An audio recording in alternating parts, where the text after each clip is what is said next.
One gang of rock goddesses had the world marching like Egyptians before girl bands took over the 90s. A little punk attitude, a feminist edge, and a music industry that didn't know what to do with them combined to make Manic Mondays just another Manic Monday. The Bangles weren't just some pop act. They wrote their own songs, played their own instruments, and rocked out with harmonies so good they felt unreal. Because all great rock and roll stories start in a Los Angeles garage, it all began on a cold night in January 1981. Susanna Hoffs. When Vicki Peterson and Debbie Peterson first met at Susanna's parents' house, they were merely attempting to get to know one another musically. To start, they sang some old 60s tunes that they all enjoyed, and then, without any warm-up or rehearsal, a flawless angelic harmony appeared. They looked at one another and asked, "Wait, did that just happen?" And they saw immediately that this had to be a band. I was like, she's in an instant. All right, I love that. It was crazy. At first they played around with names like Colors, the Supersonic Bangs and the Bangs, but trust, they weren't just another cute girl group. They had serious rock star energy from the start. But let's back it up a little. The whole thing started when Susanna Hoffs put out an ad in the Recycler listing off her love for 60s bands like the Byrds and the Bows. I had these kind of what I think of now as these kind of imaginary fantasy bands now. In the early 80s, most people were all about punk and new wave. Nobody was out here standing 60s rock, but then the Peterson sisters saw the ad, felt the same way, and just like that, music soulmates were found when they finally played together. It was like the stars aligned, with bassist Annette Zielinski's later completing the lineup. The Bangles jumped headfirst into LA's Paisley underground scene, a mix of 60s psychedelia and edgy 8s pop. They grinded their way through the club scene, playing anywhere that would have them, rehearsing in garages and putting in the work like true rock stars in the making. And before long the industry came knocking. By the time Colia Records came, the Bangs had a little problem. Some random East Coast band had already swiped their name, so they did a quick switch up and officially became the Bangles. But that wasn't the only shake-up. Michael Steele, a former Runaways rocker, stepped in as the band was ready to make its big league debut when Annette Zielinski packed her bags for another band, leaving the bass position free. If you only know the Bangles from Manic Monday, We Must Speak. Pure Fire was the name of their early music. Their first major label album, All Over the Place 1984, didn't exactly set the charts on fire. It barely cracked the Billboard 200 at number 80, but it was cool, and in the 80s being a college radio favorite was basically a stamp of underground approval. They hit the road hard, rocking out in packed bars, sweaty clubs, and college theaters, proving they were just a bunch of pretty faces. Were these sunny California girls who did 60s garage pop. These ladies could shred, and real rock fans knew it. And guess who was paying attention? Prince. Yup, the Purple One himself was obsessed with their sound, so much so that he borrowed inspiration from the Bangles and their Paisley underground peers for his own mid-80s psychedelic era. He even named Paisley Park after them.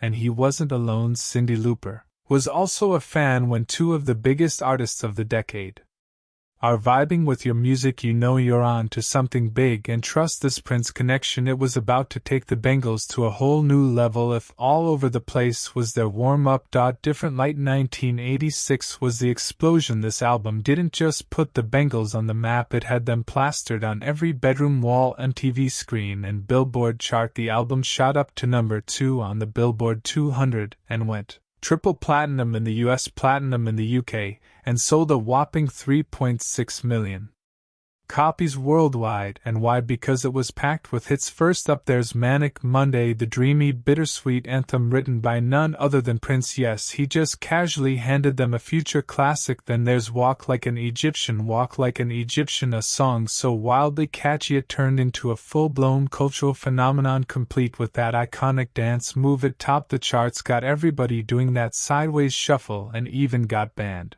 by Clear Channel after and put on a records to avoid list by the BBC during the Gulf War. Why? Who knows? Apparently a fun, quirky pop song was too much for international conflict. But here's a fun little secret. Tony Basil, the Mickey singer, was originally offered the song but said, Nah. After that, Lainey Love recorded a version, but it was never released because she put her career on hold to raise her family.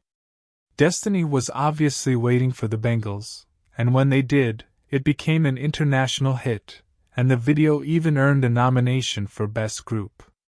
Naturally, success at the 1987 MTV Video Music Awards also brought with it the usual rock and roll nonsense from critics who said that the Bangles weren't tough enough and that an all-female rock band should have a more aggressive feminist edge. However, rather than adding to the drama, the band chose to take a different tack. Susanna Hoffman's kept it real, and Vicki Peterson and Michael Steele threw sarcasm at the haters. But we decided that the best course of action is to simply be a band, go out there, do our job, and not gripe about how many people believe women can't do rock and roll. Oh, and let's clear something. At one point, all of the Bangles members sang lead vocals, and everyone was writing, singing, playing, and harmonizing. Debbie Peterson took charge of traveling to Liverpool, and Vicki and Michael each had their share of the limelight. But if there was one voice that typified the Bangles, it was Susanna Hoffs.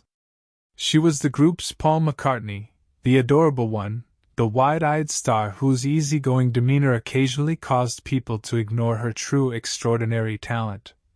Even when she wasn't leading a track, her voice was the secret ingredient that made a Bangles song like a Bangles song. By 1988, the Bangles had it all: hit records, sold-out tours, and enough drama to fuel a soap opera. Their third album, Everything, should have been their victory lap, everything I wanted. Instead, it was the ticking time bomb that blew them apart. You know, the classic rock band struggle: fame comes, egos start to clash, and suddenly it's less about the music and more about the mess. And the Bangles, oh, they had their fair share of mess. As their stardom soared, so did the tension, and at the center of it all, Susanna Hoffs. Sudden now, it wasn't just a band thing, it was Susanna Hoffs, and the bank fans loved her, the media couldn't get enough of her, and her bandmates, well, let's just say the constant spotlight on Susanna started to grate on a few nerves. It became Susanna versus the rest of us. The band later admitted, yikes, the label had been pushing Susanna Hoffs as the star for years. The media couldn't stop speculating about her rumored fling with Prince, and the band had lost their creative grip by the time Everything dropped. With bangers like In Your Room and the worldwide #1 Eternal, there was a reason why everyone was recording independently and acting as though there wasn't any tension, but in reality, there was, as management dangled solo deals in front of Hoffs and Michael Steele while the rest of the band got into heated arguments. Steele once became so enraged that she threw a chair across the dressing room. We didn't fight like all boy bands fight, but they just stopped talking. Was it Susanna's fault that she had the ideal balance of talent, camera awareness, and undeniable star power? No, but did it help the situation?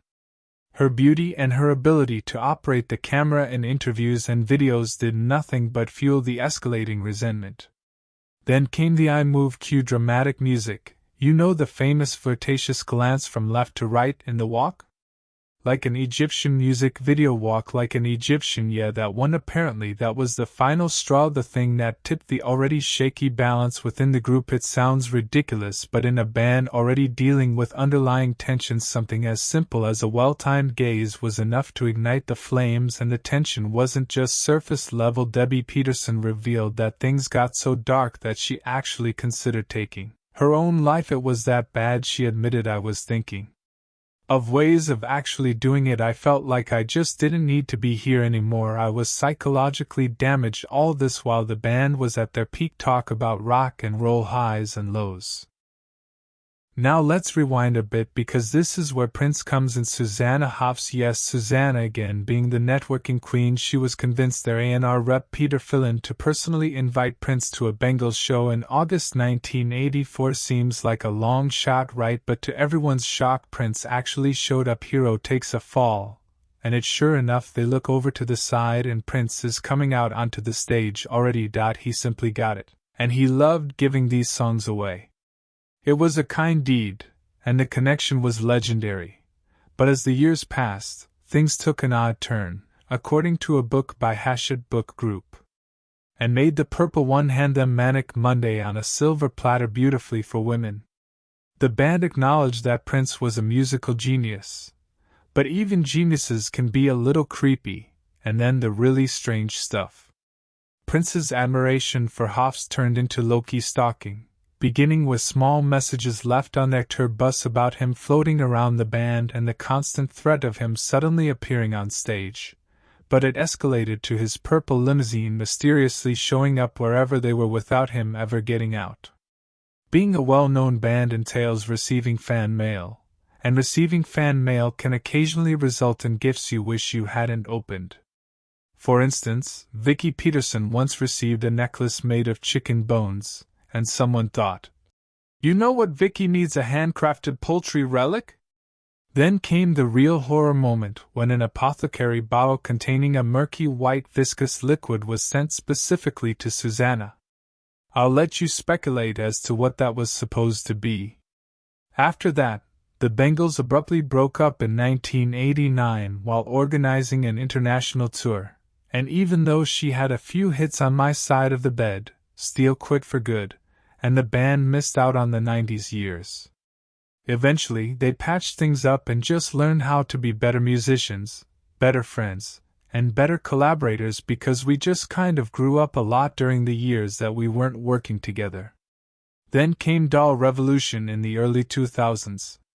However, by that point, the music scene had shifted and their peak had long passed, but the Bangles are still going strong after more than 40 years, although on their own terms. They have since put out new songs including 2011's Sweetheart of the Sun and a compilation of rarities. Ladies and gentlemen, please, as much as we love the Bangles' music, there's no doubting that sexism played a significant role in how they were perceived. Rather than being acknowledged as the influential all-female rock band, they were the industry, and let's be honest, a portion of their fans reduced them to cute hit makers. The Bangles 2014 kept busy with live shows proving they still have it, but here's the real reason the Bangles never really got their due. Bengalis are caught in a double bind where they are either ogled and objectified or dismissed as not real rockers anyway. Susanna Hoffs, the Bangles' lead vocalist and rhythm guitarist, went solo in 1991 with When You're a Boy, which gave her a Billboard Top 40 hit My Side of the Bed. Meanwhile, rock purists either dismissed them as sellouts for their pop success or refused to rank them alongside their male Paisley Underground peers like the Dream Syndicate or Green on Red.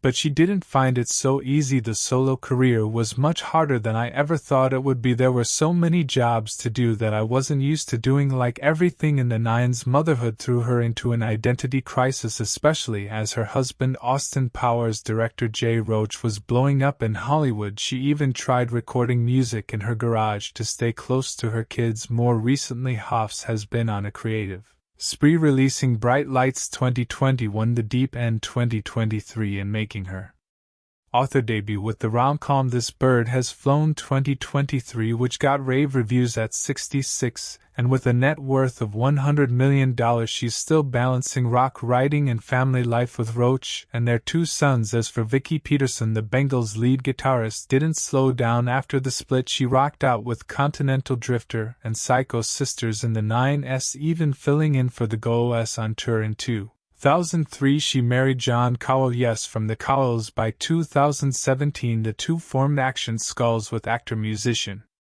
Bill Mumy, dropping an album A Different World. Woke up this morning in a different world in 2020 at 67. She's still jamming after the breakup. Vicky's younger sister Debbie Peterson, the drummer for the Bangles, co-founded Smashbox with Gina Shock of Go-Go. The two of them later formed Kindred Spirit. Debbie, now 63, has a $10 million net worth, 2 children, and continues to play music. She has worked with the late John Wicks and the No Ones, as well as Michael Steele before joining the Bangles. Steele. Previously, Mickey Steele was a founding member of the Runaways, but she left before they became the Bangles. Bass T. She also provided lead vocals for the song Following and Complicated. After Bangles, the girl performed with Crash Wisdom and Eyesore before formally retiring from music in 2005. At the age of 69, she is content in a peaceful retirement with a $7 million fortune.